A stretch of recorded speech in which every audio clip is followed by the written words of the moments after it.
তোমার অভাবের সংসার, আর সেই জন্যই তো কামটা চাইতেছি। আর আমিও তো তোমার সেই জন্যই বলতে চাইতেছি, ওভাবে স্বভাব নষ্ট।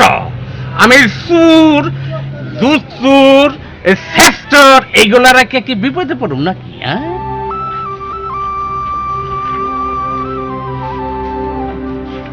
বসো, চা খাইয়ে দাও। তোমার চায়ে আমি স্যাপ দেই। কি?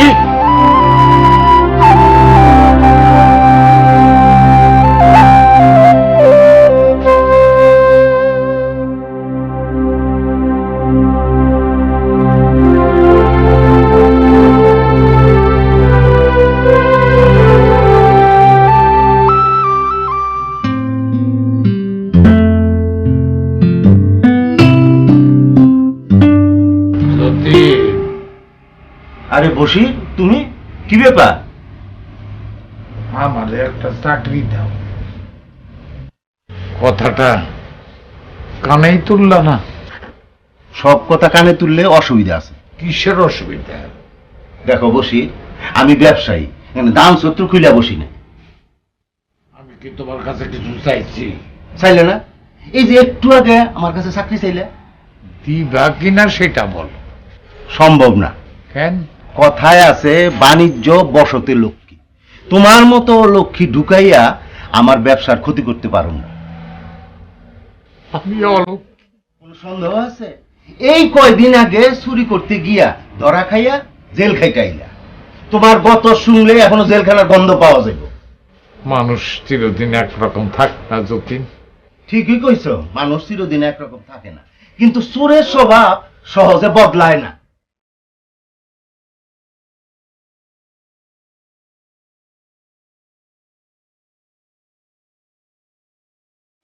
এই তুমি বসির কাকার নাতি না? জি।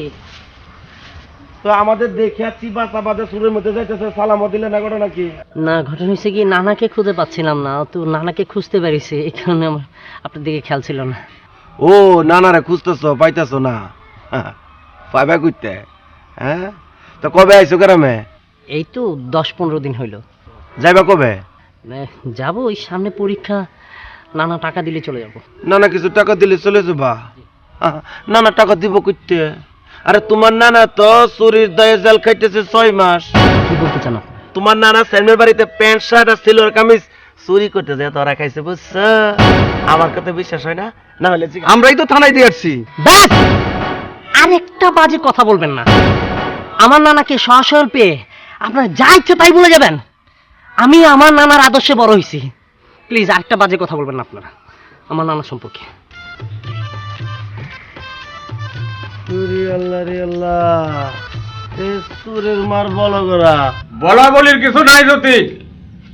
তোমার মেয়েরে আমার ছেলের বউ করে ঘরে আনতে গেলে 20 ভরি সোনা তোমারে দিতে হইব।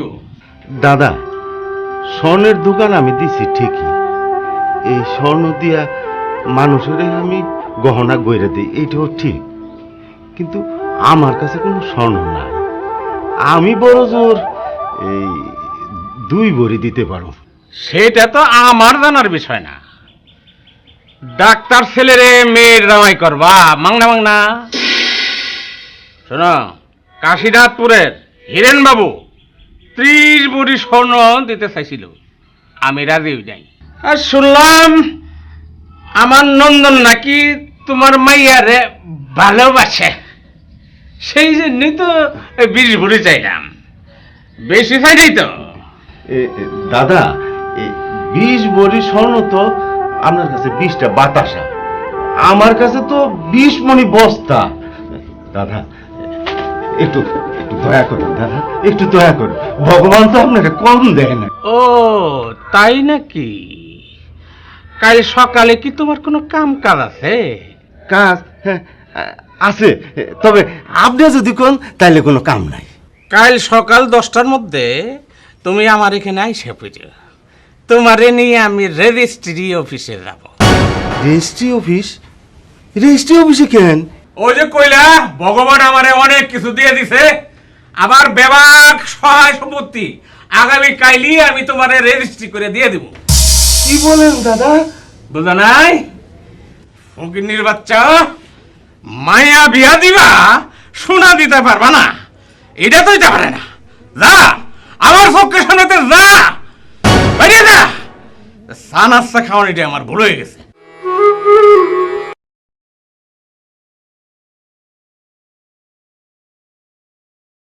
ফুল, বকুল ফুল গাছে ফোটে, আবার ঝরেও যায়, কিন্তু তার সুবাস কখনো কমে না। যেভাবেই হোক বকুল ফুলের মালা গেথে ছাদনা গাছের তলায় যেদিন তুমি পিড়িতে বসে থাকবে পান পাতা মুখে দিয়ে, ওই পান পাতা সরালেই আমি তোমাকে বকুল ফুলের মালা পরিয়ে দেব। কবিতার জীবন এক কথা নয়, হয়তো তোমার সাথে আমার আজ শেষ দেখা। এ দেখাই শেষ দেখা না।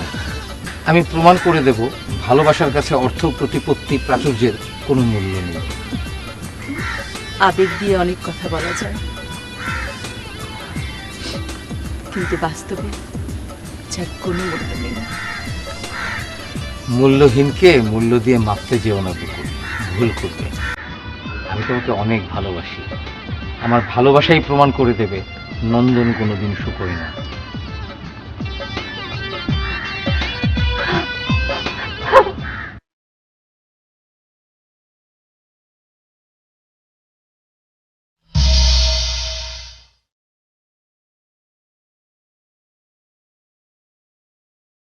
সইরা গেলেই আমার ভুইলা থাকতে পারবি ভাই,